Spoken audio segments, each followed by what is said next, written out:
मंसूर साहब, एक चीज जो ना हम ओवरऑल देख रहे होते हैं, अगर इसको हम इस सवाल के जवाब हम देखें ओवरऑल, इसको मईशत के हवाले से भी अगर हम देखें या ओवरऑल, वो कहते हैं जी ठीक है जी मुल्क बड़ा हार्ड स्टेट भी है, सब कुछ है, ये बड़ी इसके ऊपर क्रिटिकल एनालिसिस भी आते हैं, लेकिन जी मुल्क नहीं चल रहा इस सियासी अदम इस्तेकाम के साथ, इस घुटे निज़ाम के साथ मुल्क नहीं चल रहा। कोई कहते हैं जी कैपिटल फ्लाइट हो रही है, कोई कहते हैं जी ब्रेन ड्रेन हो रहा है, मतलब so on and so fourth. क्या आपके नजदीक after having seen the last 3 years क्या प्रोग्रेस है बहसियत मुल्क आपकी? देखिए, मैं मुनीब साहब, अगर आप मुझे इजाजत दीजिए, जो टॉपिक अभी आप बात कर रहे थे मरीम नवाज साहिबा वाला, अगर मैं इसमें कुछ ऐड जी जी जी जरूर जरूर सवाल का जवाब। जी जी अच्छा, देखिए, सुहेल वड़ाइच साहब ने पिछले दिनों एक कॉलम लिखा था वंडर बॉय वाला, जिसके अंदर उन्होंने फरमाया था बयानिए की बिल्डिंग जो है वो नहीं हो रही। मैं अब आपके साथ खबर ये शेयर कर रहा हूँ क्योंकि और ये मैं मतलब अपने सोर्सेस के हवाले से बातचीत करने के हवाले से मैं बात कर रहा हूँ, वंडर बॉय की हद तक तो नहीं, लेकिन ये हकीकत है कि बयानिया ना बिल्ड करने का गिला जरूर मौजूद है। बिल्कुल ठीक, ये बिल्कुल दुरुस्त खबर है, ये उसमें कोई दो राय नहीं है कि ये मौजूदा हुकूमत जो है ये वाकई अपने बयानिया बिल्ड करने के हवाले से जो काम करना चाहिए था वो नहीं किया। इसकी बड़ी एक प्राइम एग्जांपल मैं आपके सामने, 8 फरवरी आ रहा है, 2 साल होने वाले इलेक्शन को, अभी तक आपने प्राइम मिनिस्टर के कितने इंटरव्यूज देखे हैं टीवी के ऊपर? Where is he? मतलब वो आपको तकरीबों में नजर आएंगे, वो आपको फॉरेन मीडिया से बातचीत करते हुए शायद नजर आएंगे, लेकिन जर्नलिस्ट से मुलाकातें भी करेंगे, आमिर साहब से भी हो चुकी है, मुझसे भी मुलाकातें हो चुकी हैं, लेकिन ऑन कैमरा कितने इंटरव्यूज उन्होंने अभी तक दिए हैं? अगर आप असेंबली का पूरा फॉर्मेट उठा के देखें तो 4 शरीफ खानदान के लोग जो हैं वो असेंबली के अंदर मौजूद हैं, नवाज शरीफ, शहबाज शरीफ, मरियम नवाज, हमजा शहबाज। ये 4 लोगों ने इस 2 साल में टोटल कुल मिला के कितने इंटरव्यूज दिए हैं? और आप उसको कंपेयर कीजिए, जब इमरान खान साहब 2018 में इलेक्शन जीते थे तो अपने पहले 2 साल में उस एक आदमी ने 2 साल में कितने इंटरव्यू दिए, इन 4 लोगों ने, पूरे शरीफ खानदान ने टोटल मिला के कितने इंटरव्यू दिए? तो ये बेसिकली, मैं जारी बात है, ये कोई मैं जर्नलिस्टिक पॉइंट ऑफ व्यू से नहीं कह रहा, लेकिन ऑब्वियसली आपकी एक पब्लिक डीलिंग है, आपसे कड़वे सवाल, आप लोगों के जिन्हों में सवाल हैं, उन सवालों के जवाब आप नहीं दे पा रहे। आप ये समझते हैं हम तकरीर करेंगे, हम एक 15 मिनट की 10 मिनट की तकरीर करेंगे, या फिर हम कुछ अच्छी तस्वीरें खिंचवाएंगे, हर एंगल से हमारी तस्वीरें खिंचेंगी and things will be all right. मतलब things are not going to be all right ना।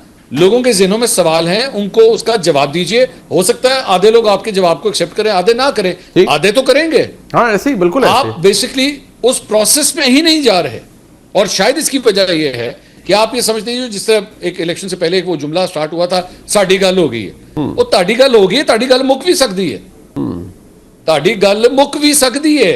आप लोगों ने अपने जहनों में अगर ये बिठा लिया हुआ कि साड़ी गल हो गई तो चलता रहेगा इसी तरह सिस्टम, ऐसा नहीं है। वहां पे ये कंसर्न मौजूद है कि आप नेगेटिव प्रेस जो है वो उसको फिलहाल दबा सकते हैं, लेकिन उसे खत्म नहीं कर सकते। अगर आप ये समझते हैं कि मेन स्ट्रीम मीडिया के ऊपर जो है शायद आपकी इतनी नेगेटिव प्रेस नहीं चल रही, तो डिजिटल मीडिया जो है वो भी हम संभाल लेंगे, नहीं, ऐसा नहीं है। People are asking you questions. 2 साल के अंदर आपने कहा जी क्या प्रोग्रेस, 2 साल में आपकी स्टॉक मार्केट 1,80,85 हज़ार के ऊपर पहुंच चुकी हुई है, कंपनियों के रिजल्ट्स अच्छे आ रहे हैं, लोकल इन्वेस्टर जो है वो समझता है कि ट्रेडिंग जो है वो अच्छी हो रही है, फ्यूचर हमें ब्राइट नजर आ रहा है, लेकिन फ्यूचर कितना ब्राइट है, जो उसकी स्पीड होनी चाहिए वो अभी तक वहां पे नहीं है। सर्कुलर डेट का मसला अभी मौजूद है, फॉरेन डायरेक्ट इन्वेस्टमेंट का मसला आपका अभी भी मौजूद है। जो एमओयू साइन किए गए पिछले 2 साल के अंदर के जनाब यहाँ पे ये इन्वेस्टमेंट्स आ जाएगी, वो ऑयल रिफाइनरीज लग जाएंगी। डोनाल्ड ट्रंप का जो अनाउंसमेंट था कि जनाब तेल निकल आया है, और उसके बाद ना तेल अभी तक नजर आया है, ना वो रिफाइनरीज नजर आई है, वो डेवलपमेंट अभी तक नजर नहीं आई है। सो एक प्रॉब्लमैटिक सिचुएशन है। ह्यूमन राइट्स इंडेक्स जो है वो आपका खराब हुआ है, जुडिशरी के हवाले से जो है वो आपके ऊपर सवालात उठे हैं। हाँ, इंटरनेशनली आपने रिकग्निशन ली है पूरी दुनिया के अंदर, फॉरेन अफेयर्स के हवाले से जो है वो आपकी एक जगह ज्यादा बेहतर है। आज से 2 साल पहले जब आप जहां खड़े हुए थे, आज उससे आप ज्यादा बेहतर है, लेकिन लॉट मोर टू डू। अगर कोई ये कहे कि जनाब 10 में से 5 आ गए, नहीं, मेरे ख्याल में आज भी 10 में से 4 के ऊपर आप खड़े हैं। अभी तक आपने 50% क्रॉस नहीं किया। और मिलिट्री सक्सेस और डिप्लोमेटिक सक्सेस वो एक और चीज है, but we have serious problem. Shahzad sahab, ये आपकी एक्सपर्टीज भी है, आप इसके बहुत से शोज भी करते हैं, I personally learn lot from those shows. क्या व्हाट डू यू सी, ये जो कैपिटल फ्लाइट की बात होती है, ब्रेन ड्रेन की बात होती है, व्हाट डू यू सी 2-2.5 साल में क्या हुआ है? देखिए, एक तो जैसे मंसूर साहब ने बात की, हमारे बैरून मुमालिक जो ताल्लुकात हैं वो काफी बेहतर हुए हैं, वो एक प्लस है। जंग जीतने के बाद इसमें एक टर्न अराउंड देखा गया है। लेकिन अदरवाइज आपके पास लोकली क्या स्टोरी है बेचने के लिए? जुडिशरी बदतर हाल था, आपने उससे भी बुरा कर दिया, आपने आइन का तहस नहस कर दिया, इंसानी हकूक जो है उसका क्या हाल है मेरे ख्याल से बताने की जरूरत नहीं। सिर्फ अगर आप जर्नलिस्ट कम्युनिटी को देख लें, जिस तरह के पीकेआर के केसेस बन रहे होते हैं एनसीसीआई की तरफ से, उसी का आप हाल देख लें और आपको अंदाजा हो जाएगा कि जब जर्नलिस्ट के साथ जिस मुल्क में यह हाल हो सकता है तो बाकियों का फिर क्या हाल होगा। ये तो रही एक जो आपके इंसानी हकूक हैं, जो आपके फंडामेंटल राइट्स हैं, उनका मामला। जहां तक मईशत की बात है तो इस पिछले साल से लेकर अब तक आपके पास एक ही स्टोरी है सेल करने के लिए। नैरेटिव अगर बयानिया बनाना है तो स्टोरी भी तो होनी चाहिए ना। वो ये है कि इस्तेकाम हम लेकर आए, मुल्क को डिफॉल्ट से बचा लिया, लेकिन पिछले साल भी यही था। आज थोड़ा सा इस्तेकाम और ज्यादा आप कह सकते हैं कि मजबूत हो गया है, लेकिन इस्तेकाम लाना पाकिस्तान की मईशत में अगर आप पिछले 20 साल का जायजा लें, मुशर्रफ साहब जब छोड़ के गए, नून लीग आई, पीटीआई आए, जब जब आप IMF के प्रोग्राम में गए, इस्तेकाम आया है। लेकिन उसके अलावा इस वक्त आपके पास क्या है स्टोरी बेचने के लिए? आपकी FDI जो है वो पिछले साल के मुकाबले में 40% कम हो गई है, और उससे पिछले साल उससे भी ज्यादा थी। यानी कि तमाम तर दावे के आपने सुना है ना, मुसद्दिक मलिक साहब और हमारे दोस्त आके क्या बोलते थे कि $90 बिलियन, $100 बिलियन, $105 बिलियन। लेकिन हम यहाँ पे बात कर रहे हैं कि जो $2.25 बिलियन आते थे वो भी नहीं आ रहे, वो भी आधे होकर रह गए। तो you need a story to build a narrative. आपके एक्सपोर्ट्स जो है, जो आप दावा कर रहे हैं कि 60 बिलियन लेके चले जाएंगे, मुझे याद है 2014 में मियां नवाज शरीफ ने कहा था $100 बिलियन लेके चले जाएंगे, उसमें तकरीबन 9 से 10% की कमी आ गई इस साल। तो क्या आप इस पे सेल करेंगे?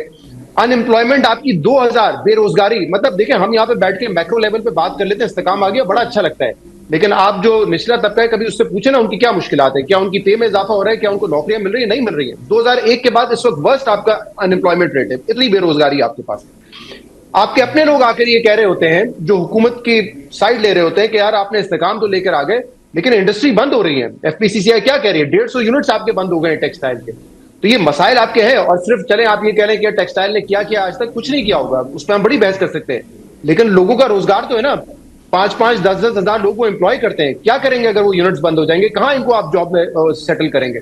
तो you don't have a story other than this के इस्तेकाम आ गया, इस्तेकाम आ गया, हमने डिफॉल्ट से बचा लिया। लोगों को ऑब्वियसली अपने रोजगार, लोगों का मार्च नहीं जब तक उनको मिलेगा ना, वो सेटिस्फाई नहीं होंगे, चाहे आप उनको कितनी भी स्टोरीज आप दे दें। हाँ, एक चीज जो है, जो आपने ब्रेन ड्रेन की बात की, वो एक लॉन्ग टर्म में इशू जरूर है, लेकिन उसने इस हुकूमत को सहारा दिया हुआ है, क्योंकि इस साल भी आपकी जो रेमिटेंसेज हैं $40 बिलियन तक पहुंच जाएंगी। जो पाकिस्तानी बाहर काम करने जाते हैं वो घर पैसा भेजते हैं, ये आपकी लाइफ लाइन है इस वक्त, और ये आपकी पूरी मईशत को इन्होंने सहारा दिया हुआ है। और ऐसा लगता है कि सारा फोकस भी इस तरफ है कि ठीक है, जो बाहर जाते हैं जाने दें, काम करने दें उनको, और इससे हमें डॉलर मिलते रहेंगे। But this is not a long term strategy.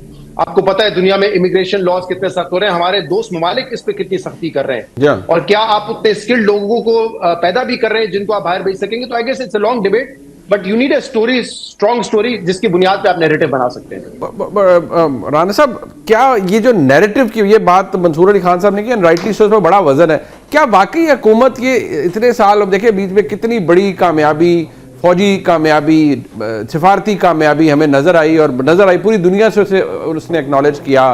Field marshal की ट्रंप से मुलाकात, फिर प्राइम मिनिस्टर की और फील्ड मार्शल की ट्रंप से मुलाकात, everybody is talking about Pakistan की डिफेंस प्रोडक्शन में लोगों का, दीगर ममालिक का इंटरेस्ट। बट हमारे पास व्हाट डू वी, गवर्नमेंट के पास बेचने के लिए क्या है? और ये जो मंसूर साहब ने कहा कि क्यों नहीं कोई इंटरव्यू देता, ये 4 शख्सियात मौजूद हैं और कदावर शख्सियात हैं, क्यों नहीं बता रहे अगर इतना कुछ है बताने के लिए? तो देखिए जी, इसमें तो कोई शक नहीं कि उनको मीडिया के साथ सबसे ज़्यादा इंटरेक्शन करना चाहिए, और अगर वो पहले नहीं भी कर रहे थे तो आज तो बहुत कुछ बताने को है जो उन्होंने किया है। लेकिन अगर हम, जो मंसूर भाई बात कर रहे थे कि जी दूसरी तरफ से ये बात है कि बयानिए में कमज़ोरी है, तो वो दोनों की कमज़ोरी है। मैं किसी को एक को ब्लेम नहीं करूँगा, क्योंकि दोनों मिलकर चल रहे हैं। SIFC क्या मैंने बनाई हुई है? उसको कौन चला रहा है? एक जनरल साहब बैठे हैं ना। क्या फील्ड मार्शल के साथ प्राइम मिनिस्टर का कोई राब्ता टूट गया? बिल्कुल नहीं, दोनों मिलकर काम कर रहे हैं। ये जब डिपेंडेंसी दोनों की एक दूसरे पे आ गई है तो अच्छाई और बुराई भी दोनों पे आएगी। आप ये नहीं कह सकते कि जी उन्होंने ये काम कर लिया तो वो जो जंग जीती है वो भी हुकूमत और फौज ने मिलकर जीती है। दोनों तरफ दोनों को बोझ भी उठाना पड़ेगा। अब जो मसला आ रहा है कि आपने इस्तेकाम तो कर लिया, ग्रोथ नहीं है। ग्रोथ आप जिस दिन अभी आज आप छोड़ देंगे, आपका डॉलर आपके हाथ से निकल जाएगा और यहाँ पे महंगाई एक और उरूज पे आएगी। ये गवर्नमेंट की और फैसला करने वालों की तरजीह में भी नहीं है कि ग्रोथ इस तरह लेनी है कि अगर आप उसके लिए कुछ ढीला काम करेंगे ना, जो टाइट किया हुआ है ज़र मुबादला पे, डॉलर पे, तो वो आपके लिए बहुत बड़ी मुश्किल होगी। और आपको अभी जो डिफेंस टाइज आप कर रहे हैं उनकी मेच्योरिटी का मुझे तो था कि इस महीने भी कुछ पैसे आने हैं, आज आ जाए कल आ जाए, एक डील के तो पैसे आने हैं, आधे पैसे आने हैं पाकिस्तान के अकाउंट नंबर 1 में आने हैं स्टेट बैंक के।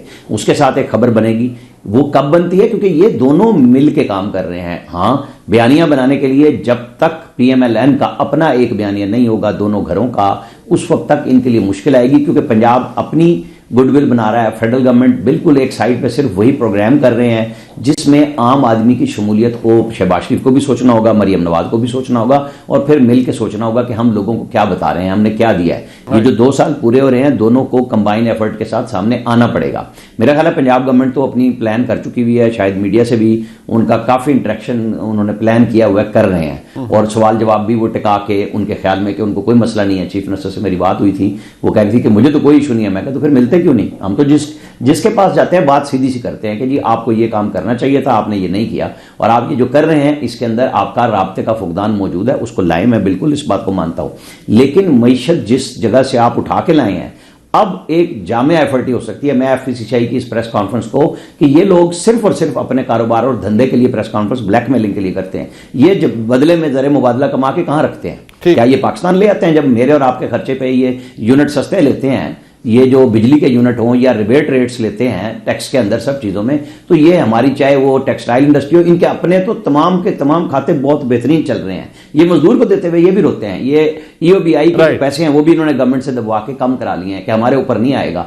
हम इनके ऊपर बात ही नहीं करते। हाँ, हम उनकी प्रेस कॉन्फ्रेंस जरूर उठा के कर लेते हैं। भाई इनका अपना धंधा तो ठीक चल रहा है ना। कहते थे डॉलर गिरा लो और रुपया गिरा लो, डॉलर को बढ़ा लो, उसके बदले में आज इनके पास जवाब भी नहीं है कि क्या किया फिर आपने ग्रोथ में हमारे साथ।